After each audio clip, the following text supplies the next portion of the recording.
दोस्तों हम इस वीडियो में बात करने वाले हैं कुछ प्रमुख पुस्तकें और उनके लेखकों के बारे में जो हमारे एग्ज़ाम की दृष्टि से अत्यंत महत्वपूर्ण हैं और जो हमारे एग्ज़ाम में जिससे रिलेटेड क्वेश्चन भी आते रहते हैं। तो सबसे पहले हम पुस्तक की बात करने वाले हैं। तो सबसे पहले पुस्तक की बात करते हैं एमिल एमिल पुस्तक जो कि रूसो के द्वारा लिखी गई है। इसके बाद हम बात करते हैं डेमोक्रेसी एंड एजुकेशन। तो डेमोक्रेसी एंड एजुकेशन जो कि लिखी है जॉन डेवी के द्वारा।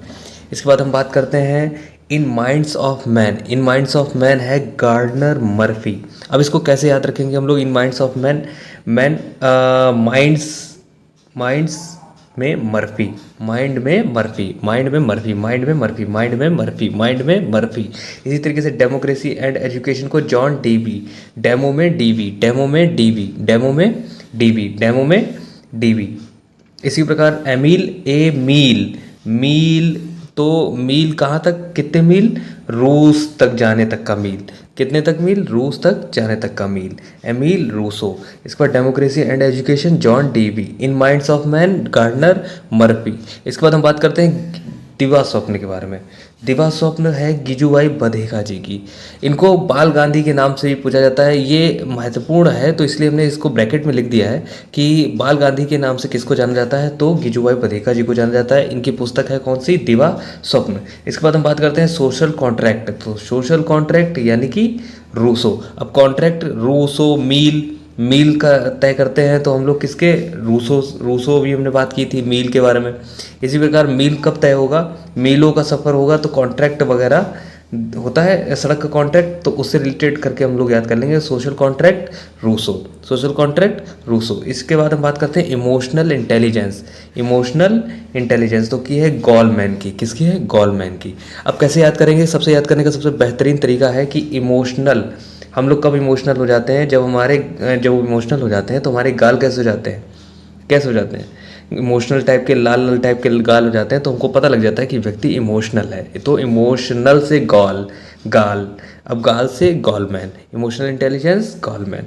Adolescence, adolescence Stanley Hall, adolescence Stanley Hall. अभी स्टेनले हॉल से एक चीज़ और याद रखिएगा, स्टेनले हॉल ने अपना कथन दिया था कि किशोरावस्था तूफान और संघर्ष की अवस्था है।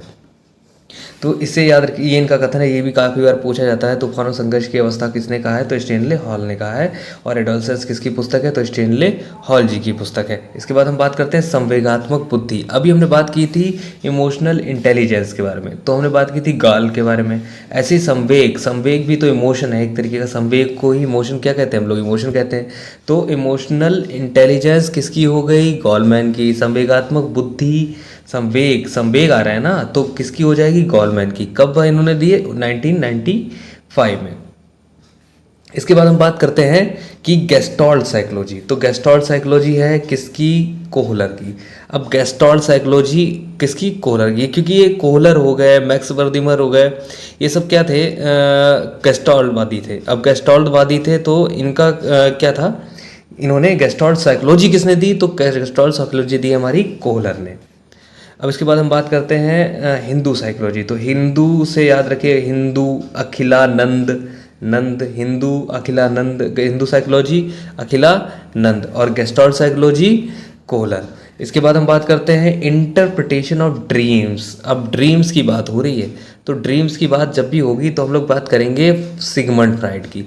अब ड्रीम्स में क्या होता है? अब जैसे कि ड्रीम से रिलेटेड करेंगे सिगमंड फ्राइड को। सिगमंड फ्राइड ने अवस्थाएं भी दी थी। सिगमंड फ्राइड जो है उत्सुकता और उत्तेजना के बारे में भी बताया था कि बच्चों में जो शैशवावस्था में भी कामुकता या उत्तेजना पाई जाती है, ये सिगमंड फ्राइड ने बताया था, ये इनका कथन है। और इसी प्रकार इंटरप्रिटेशन ऑफ ड्रीम्स भी पुस्तक किसकी है? तो सिगमंड फ्राइड जी की। इसके बाद हम बात करते हैं मोटिवेशन एंड पर्सनालिटी। तो मोटिवेशन एंड पर्सनालिटी है किसकी? अब्राहम मैस्लो जी की। किसकी? अब्राहम मैस्लो जी की। इसके बाद हम बात करते हैं the meaning of intelligence. The meaning of intelligence GD Goddard की। किसकी? GD Goddard. The meaning of intelligence GD Goddard.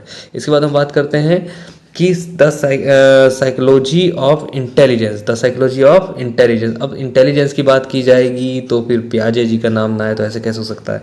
तो साइकोलॉजी ऑफ इंटेलिजेंस किसकी? जीन पियाजे जी की। इन्होंने कितनी अवस्था बताई? 4 वाली। तो सवेदिगामक, पूर्व संक्रियात्मक, मूल संक्रियात्मक, अमूल संक्रियात्मक, तो औपचारिक, ये सब अवस्थाएं किसकी है? और जीन पियाजे जी की, और the psychology of intelligence Jean पियाजे जी। तो इस वीडियो में हमने बात की है पुस्तकों के बारे में, आगे भी वीडियो में बात करते रहेंगे। Thank you so much.